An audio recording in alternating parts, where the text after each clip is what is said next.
Electricidad, curso clase 2020. El temario en este video va a ser carga eléctrica y ley de Coulomb, corriente eléctrica y ley de Ohm, potencia eléctrica y efecto Joule y circuitos eléctricos. Carga eléctrica y ley de Coulomb. Primera ley de electrostática. Las cargas del mismo signo se repelen y las cargas de signo contrario se atraen. Tenemos una pequeña imagen de esa representación donde tenemos que los negativos se están repeliendo, el negativo y el positivo se están atrayendo y los positivos se están repeliendo. El electrón es un objeto que tiene, un objeto que tiene un exceso de electrones está cargado negativamente y un objeto que tiene una deficiencia de electrones está cargado positivamente.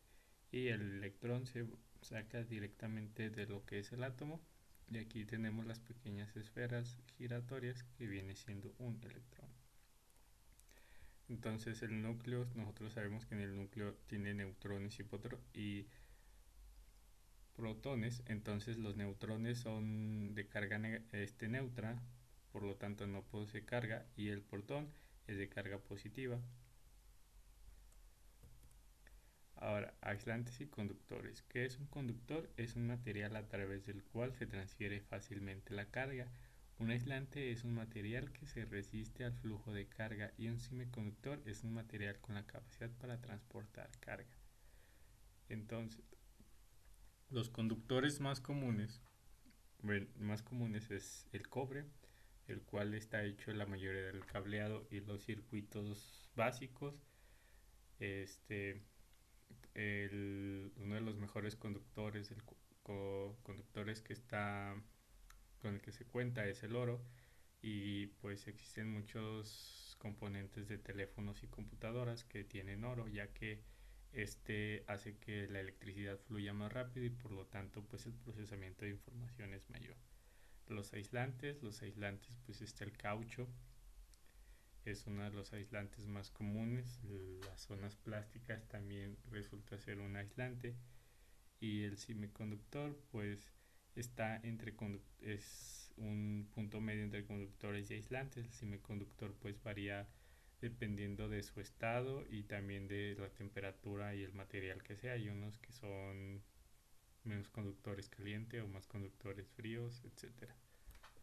Entonces, ley de Coulomb. La ley de Coulomb, la fuerza de atracción o repulsión entre dos cargas puntuales es directamente proporcional al producto de dos cargas e inversamente proporcional al cuadrado de la distancia que las separa. Muy bien, aquí tenemos una representación gráfica de lo que son dos cargas, cómo serían sus vectores. Las cargas positivas tienen un vector hacia afuera y las negativas un vector hacia adentro. Entonces lo que nos describía la ley de Coulomb era exactamente la fórmula.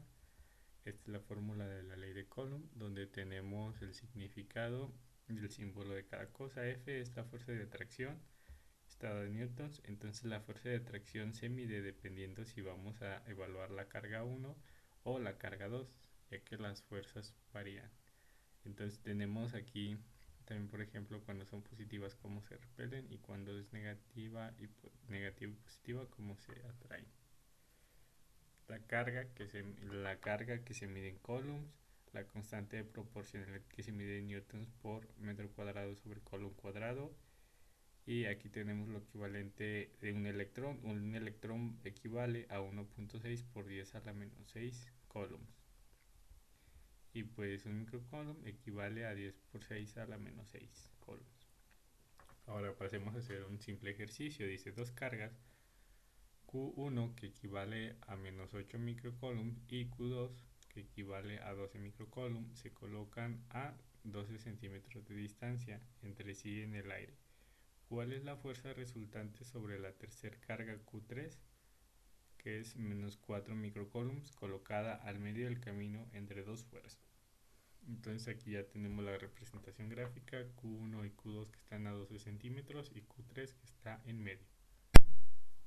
Muy bien, para resolver este ejercicio primero tenemos que calcular la fuerza de la carga 1 y la fuerza de la carga 2. Entonces vamos a utilizar la carga 1 y la carga 3, que es la fuerza a la que queremos calcular, ¿no? Tenemos aquí la fórmula, solo queda sustituir. Entonces tenemos que la constante, la carga 1, la carga 3 y la distancia. La distancia se tiene que convertir a metros. Ahora, column por column nos da column cuadrado y se elimina con este column cuadrado. Metro al cuadrado nos da metro cuadrado y se elimina con metro cuadrado. Por lo único que nos queda son newtons, entonces la respuesta nos da newtons. De esta manera se cancelan, multiplicamos la constante a las cargas y lo dividimos entre la distancia y nos da 80 newtons. De igual manera, aquí vemos que tenemos la carga 2 por la carga 3 entre la distancia, todo multiplicado por la constante. Estas cargas se eliminan y los metros se eliminan, dándonos 120 newtons. Ahora se suman las fuerzas, que son 80 más 120 newtons. Si recordábamos los vectores, las fuerzas, el signo de la fuerza depende de la dirección, depende de la dirección. Aquí tenemos que la fuerza 1 es positiva. ¿Por qué es positiva?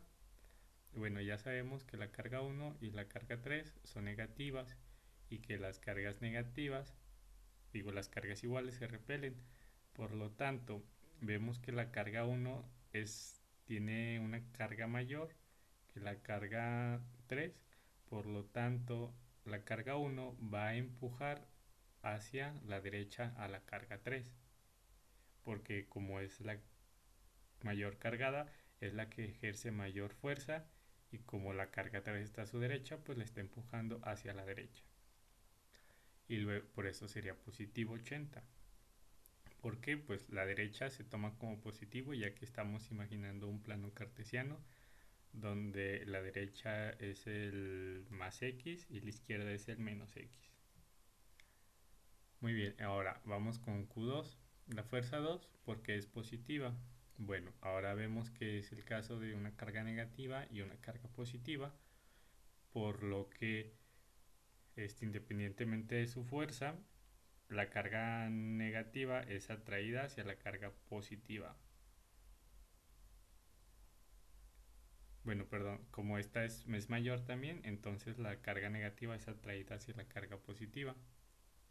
Entonces esta es la representación gráfica, ¿no? La fuerza 1, que la está empujando, porque la Q1 es mayor carga, entonces la está repeliendo, y la Q2 la está acercando, porque la Q2 es mayor carga. Entonces también es hacia la derecha, ya que la Q2 está del lado derecho. Por lo tanto, se van a sumar los signos y nos quedan 200 a la derecha. Muy bien, corriente eléctrica y ley de Ohm. El movimiento de la carga eléctrica. La corriente, tenemos aquí, el movimiento de la carga eléctrica es de menos a más. Así es como pasa la corriente. Entonces tenemos aquí la fórmula de corriente eléctrica y tenemos el equivalente a 1 ampere. 1 ampere equivale a un coulomb sobre segundo. Por lo tanto, aquí tenemos ya el significado de la fórmula de corriente eléctrica, que I es la corriente eléctrica y se mide en ampere. Q es la carga, se mide en coulombs, y el T es el tiempo y se mide en segundos.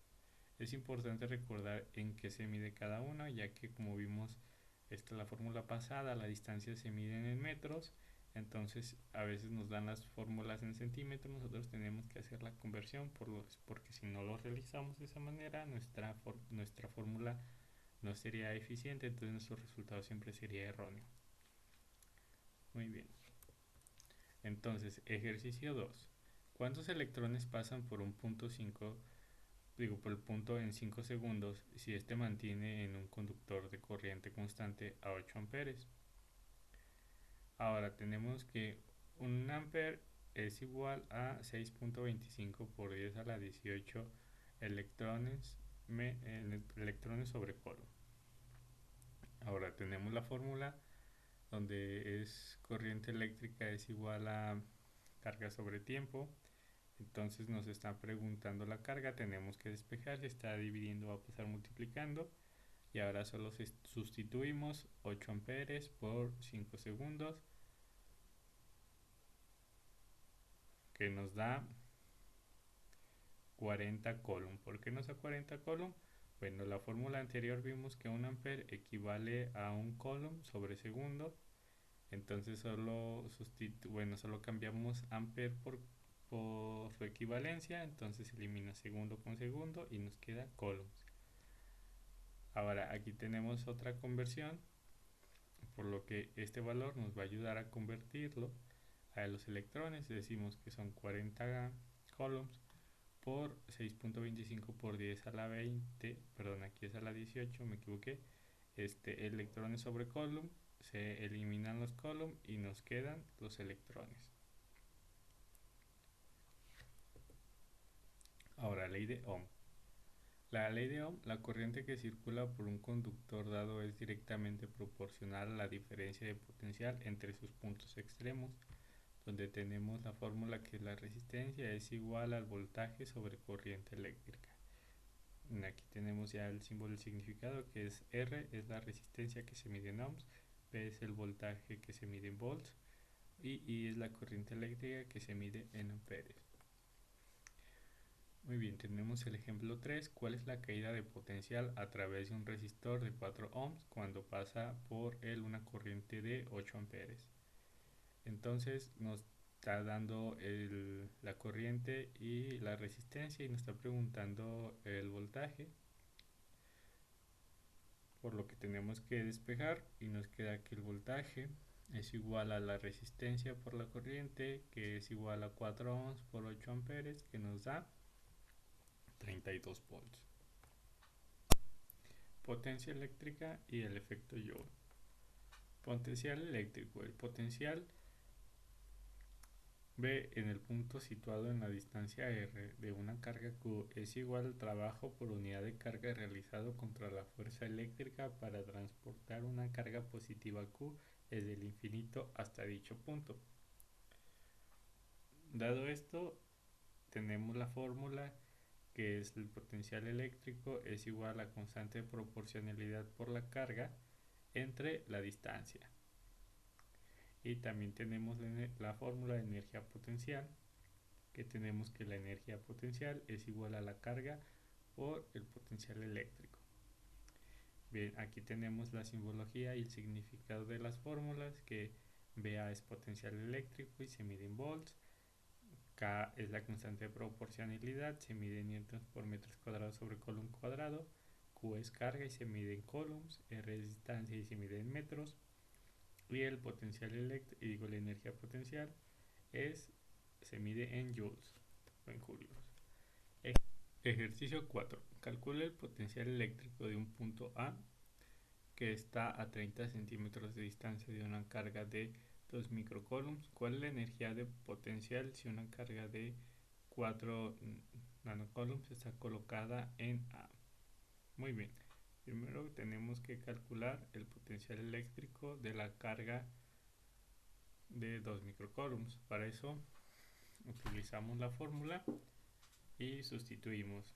Ya sabemos que los centímetros los tenemos que pasar a metros. Entonces sustituimos la constante y la carga entre la distancia. Hacemos la operación y nos da que es menos 6 por 10 a la 4 volts.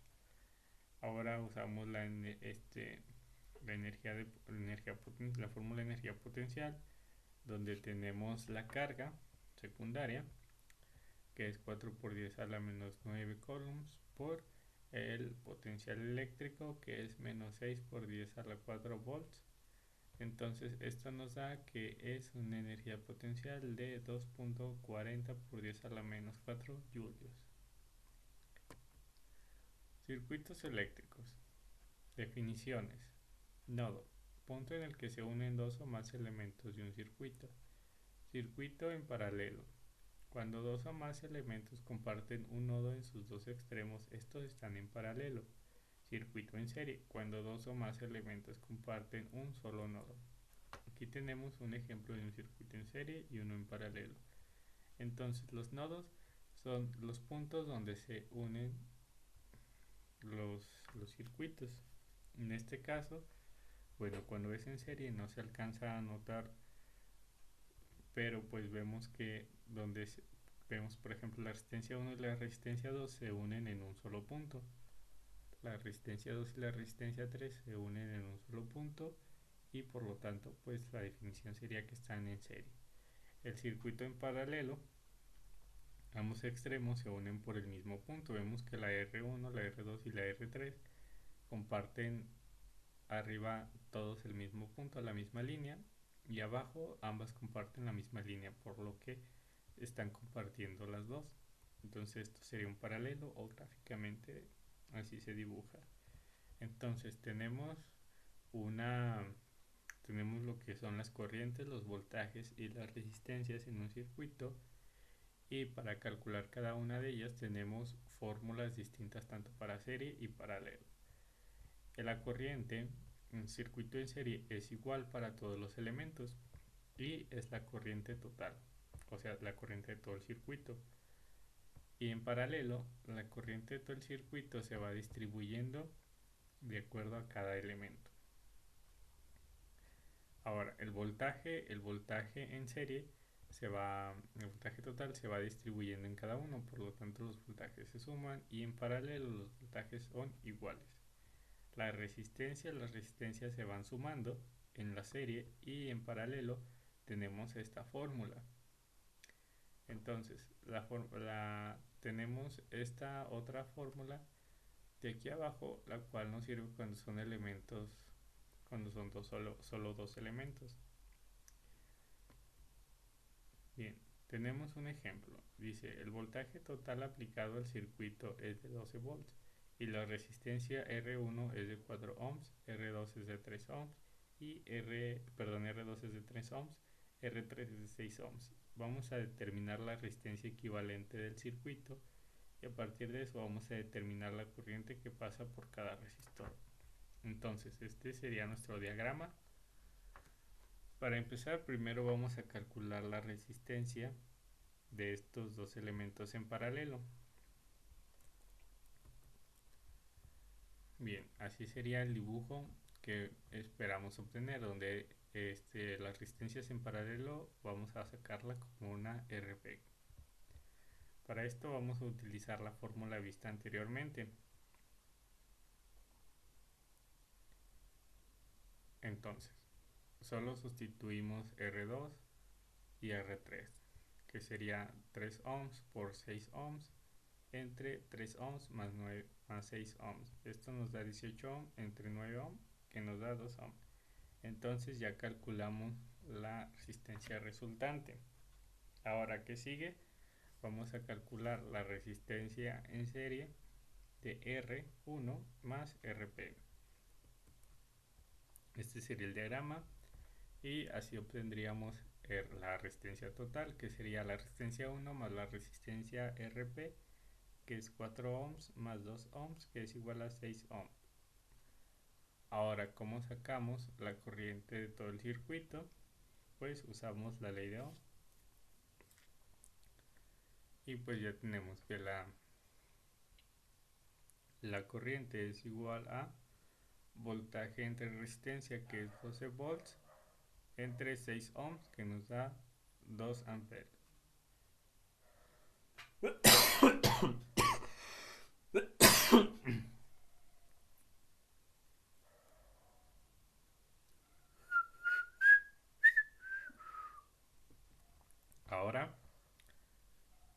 Ahora tenemos que calcular.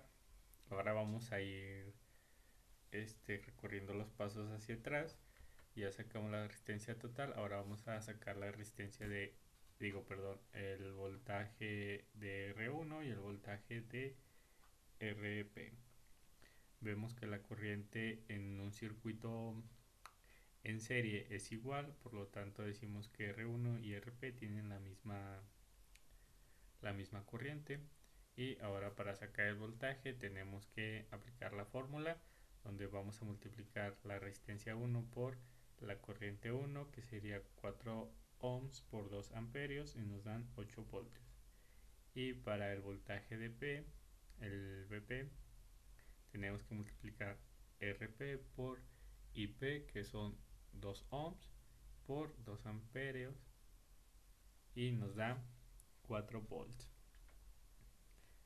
Ahora a partir de eso tenemos que calcular la resistencia 2 y la resistencia 3. La corriente de la resistencia 2 de la resistencia 3. Entonces, ahora decimos que el voltaje en un circuito en paralelo es igual, por lo que el voltaje va a ser para ambos 4 volts. Entonces, tenemos que para I2 tenemos que vamos a dividir voltaje 2 entre R2, que sería 4 volts, entre 3 ohms, y nos da 1.3 amperios. Y 3 es igual a B3 entre R3, que son 4 volts, entre 6 ohms, y nos da 0.67 amperios. Entonces, para ir determinando la resistencia total, pues vamos reduciendo el circuito, y para ir dando la corriente al circuito, pues vamos retrocediendo de la resistencia total y los pasos anteriores para ir sacando la corriente de cada elemento.